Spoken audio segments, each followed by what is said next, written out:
तो स्टूडेंट इस वीडियो में हम क्लास 12 फिजिक्स के चैप्टर 4 जिसका नाम है गतिमान आवेश और चुंबकत्व, इस चैप्टर के 4 महत्वपूर्ण प्रश्न उत्तर को स्टेप बाय स्टेप समझेंगे।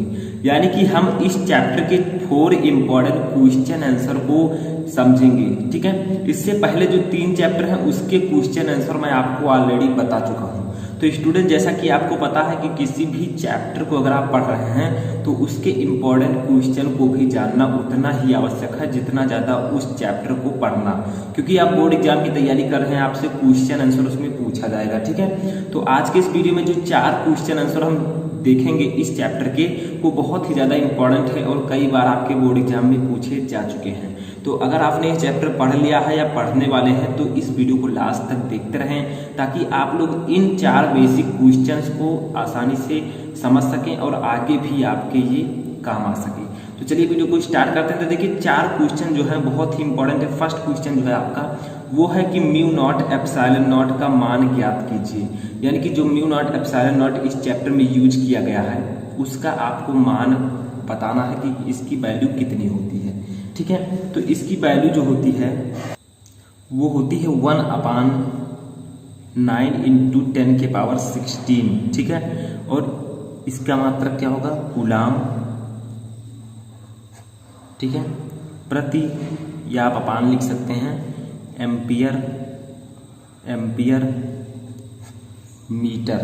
ठीक है, मीटर का होल स्क्वायर।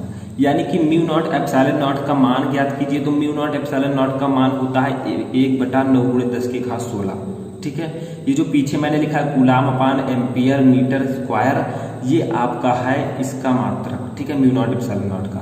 तो समझ में आया, ये आपकी वैल्यू होती है म्यू नॉट एप्सिलॉन नॉट की। तो अगर कहीं भी कोई भी न्यूमेरिकल अगर आपका फंसे तो आप इस वैल्यू को आसानी से पुटअप करके उस न्यूमेरिकल को सॉल्व कर सकते हैं। तो इस वैल्यू को याद रखिएगा। ठीक है, आगे देखिए हमारा सेकंड क्वेश्चन है कि एम्पियर का परिपथीय नियम लिखिए।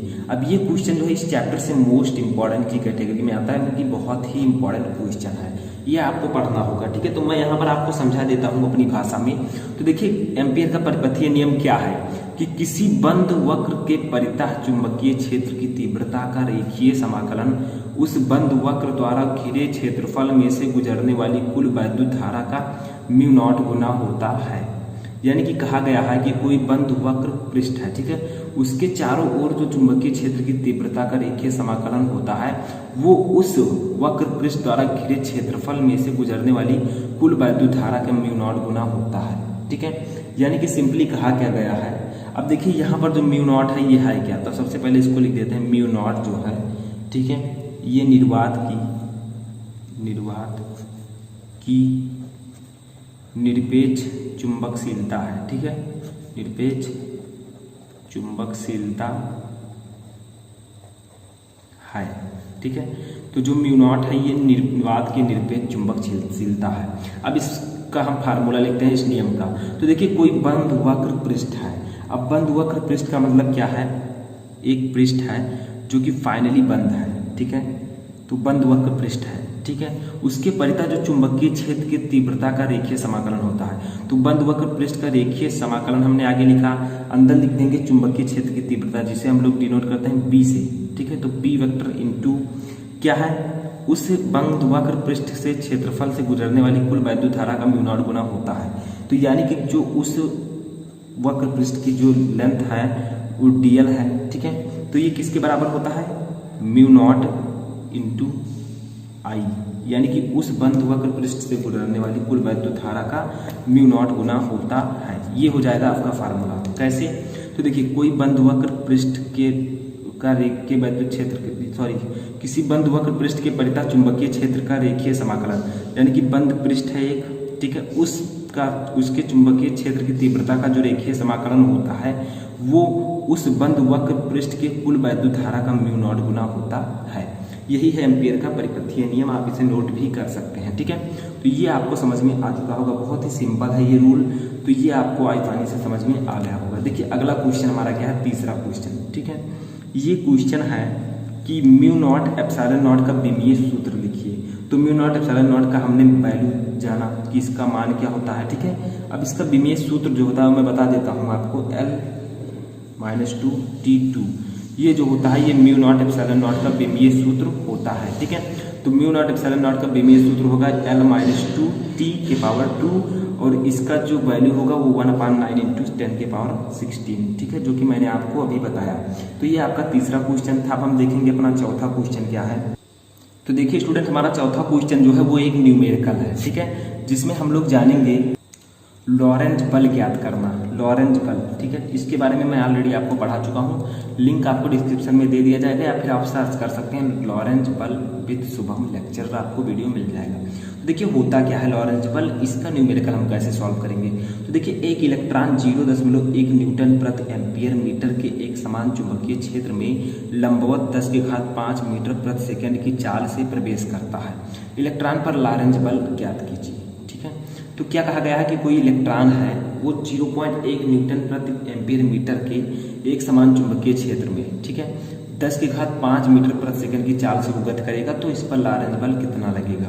तो देखिए सबसे पहले जो कुछ न्यूमेरिकल में दिया गया है उसको हम लिख लेते हैं। ठीक है, तो क्या दिया गया है, सबसे पहले आपको दिया गया है चुंबकीय क्षेत्र, तो आपको क्या लिखना है B।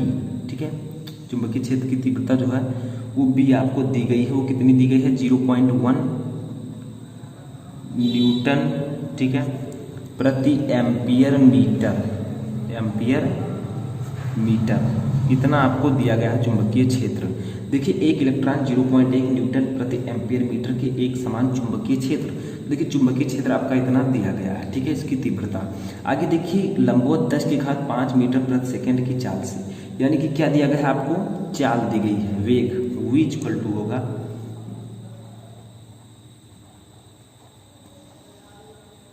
10⁵ मीटर प्रति सेकंड। तो देखिए अब आपको यहाँ पर निकालना क्या है, आपको निकालना है लॉरेंज बल। ठीक है, तो लॉरेंज बल को हम डिनोट करते हैं F से, फोर्स। ठीक है, F आपको निकालना है। तो एक फार्मूला होता है, उसी फार्मूले पर आप रख देंगे, सब न्यूमेरिकल सब सॉल्व हो जाएंगे। देखिए फार्मूला क्या है लॉरेंज बल का, F ठीक है Q V and B, F Q V B।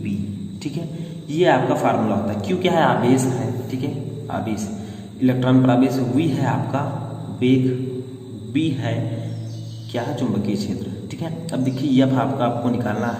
तो जो एक इलेक्ट्रॉन का जो आवेश होता है Q, उसकी वैल्यू हम यहाँ पर पुट अप करेंगे। ठीक है, क्योंकि इलेक्ट्रॉन जो है वो चुंबकीय क्षेत्र में प्रवेश किया है।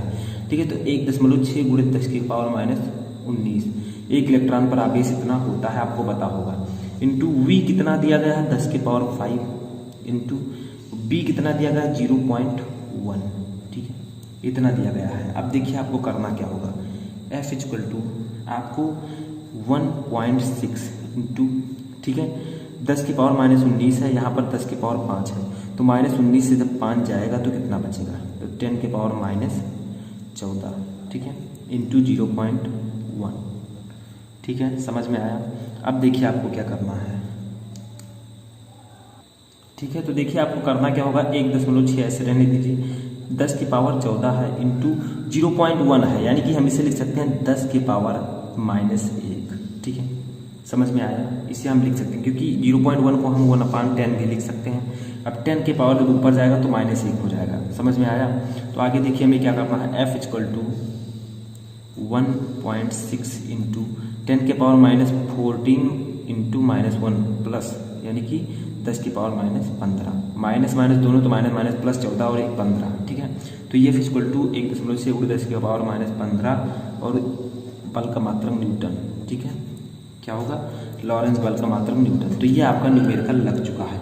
तो आई होप कि आपको ये चारों क्वेश्चन आंसर अच्छे से समझ में आ चुके होंगे। तो क्वेश्चन एंड आंसर की अगर आपको वीडियो चाहिए तो आप मुझे कमेंट में बता सकते हैं। बहुत सारे क्वेश्चन आंसर की वीडियो मैं बना चुका हूँ, आप जाकर देख सकते हैं। ठीक है, इसका PDF भी मैं डिस्क्रिप्शन में दे दूंगा। तो इस वीडियो में फिलहाल इतना ही, तब तक के लिए थैंक यू।